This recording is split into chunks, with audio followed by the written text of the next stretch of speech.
Local ট্রেনের মতোই আমরা ছুটে চলি সারাদিন, বিশ্রামহীন। তারপর একটু থামা। সূর্যটা ধীরে ধীরে নামছে, আকাশের রং বদলাচ্ছে, কমলা, লাল, তারপর এক অদ্ভুত নরম নীল। চারপাশে পাখিরা ফিরছে নিজেদের ঠিকানায়, আর আমি দাঁড়িয়ে আছি নিজের ভেতরের একটা হারানো ঠিকানা খুঁজতে।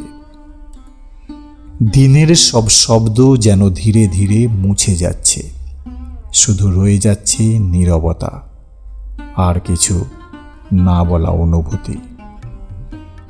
হয়তো জীবন এমনই, দৌড়ের মাঝে হঠাৎ একটা থেমে যাওয়া, যেখানে আমরা নিজেদের সাথে একটু দেখা করি। গোধূলির এই মায়ায় মিশে যাক সব ক্লান্তি।